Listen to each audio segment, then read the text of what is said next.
ദൈവത്തിൻ്റെ പരിശുദ്ധ നാമം മഹത്വപ്പെടുമാറാകട്ടെ. നമ്മളിന്ന് വായിക്കുന്നത് ലൂക്കോസിൻ്റെ സുവിശേഷം 18-ാം അധ്യായം 15-ാമത്തെ വാക്യം.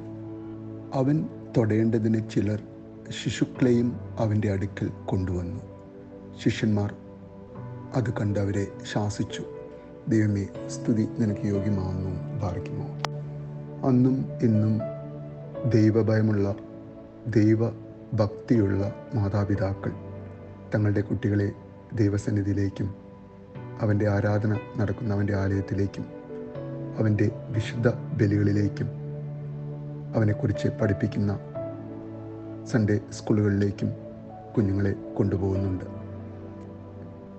ചിലപ്പോഴെല്ലാം ഇന്നത്തെ പുതിയ തലമുറ എത്ര തീഷ്ണതയോടെ തങ്ങളുടെ കുഞ്ഞുങ്ങളെ അവൻ്റെ സന്നിധിയിലേക്ക് കൊണ്ടുപോകാതിരിക്കുന്നു എന്നുള്ളതും വലിയ ദുഃഖത്തോടെ ഓർക്കേണ്ടിയിരിക്കുന്ന ഒരു സംഗതിയാണ്. ഈ വായനയിൽ നമുക്ക് കാണാം, യേശുവിൻ്റെ അനുഗ്രഹത്തിനായി മാതാപിതാക്കൾ മക്കളെ കൊണ്ടുവരികയാണ്. ശിഷ്യന്മാർ യേശുവിൻ്റെ തിരക്കേറിയ സമയം, ബിസി ഷെഡ്യൂളാണ് ക്രിസ്തുവിനുള്ളത്. ആ സമയത്ത് തങ്ങളുടെ കുട്ടികൾക്കായി യേശുവിൻ്റെ ശ്രദ്ധ ആഗ്രഹിക്കുന്ന മാതാപിതാക്കൾ ആഗ്രഹിക്കുകയാണ് അവൻ്റെ സ്പർശനം. അവനവരെ അനുഗ്രഹിക്കും എന്നുള്ള പ്രത്യാശയോടെയാണ് ആ മാതാപിതാക്കൾ അവൻ്റെ സന്നിധിയിലേക്ക് ചെല്ലുന്നത്.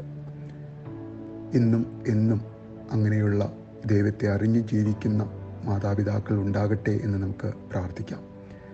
ശിഷ്യന്മാർ അവരെ തടയാൻ ശ്രമിക്കുകയാണ്.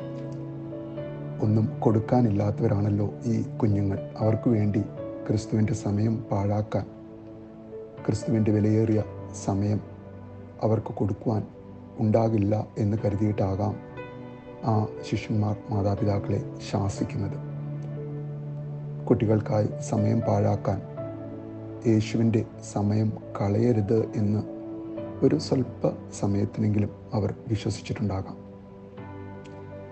എന്നാൽ ഈ ശിഷ്യന്മാർ ഓർക്കാത്ത ഒരു സംഗതിയുണ്ട്. തങ്ങൾ നിൽക്കുന്നത്, സത്യമായും ഞാൻ നിങ്ങളോട് പറയുന്നു, നിങ്ങൾ തിരിഞ്ഞ് കുട്ടികളെ പോലെ ആകുന്നില്ല എങ്കിൽ നിങ്ങൾ ഒരിക്കലും സ്വർഗരാജ്യത്തിൽ പ്രവേശിക്കുകയില്ല. ഈ കുട്ടിയെപ്പോലെ സ്വയം താഴ്ത്തുന്നവനാണ് ഏറ്റവും വലിയവൻ സ്വർഗരാജ്യത്തിൽ എന്ന് പറഞ്ഞവൻ്റെ അടുത്താണ് തങ്ങൾ നിൽക്കുന്നത് എന്ന് ഒരുപക്ഷെ ആ മാതാപിതാക്കളെ ശാസിക്കുന്ന ആ ശിഷ്യന്മാർ ഓർത്തിട്ടുണ്ടാകില്ല. എന്നും ക്രിസ്തുവിനെ സ്നേഹിക്കുന്ന മാതാപിതാക്കൾ തങ്ങളുടെ കുട്ടികളെ ദൈവത്തിൻ്റെ സന്നിധിയിലേക്ക്, ക്രിസ്തുവിൻ്റെ സന്നിധിയിലേക്ക്, അവൻ്റെ വിശുദ്ധ ബലികളിലേക്ക് അവനെ കൊണ്ടു ചെല്ലട്ടെ എന്ന് നമുക്ക് പ്രാർത്ഥിക്കാം, ആഗ്രഹിക്കാം. നല്ലൊരു ദിവസം നേരുന്നു.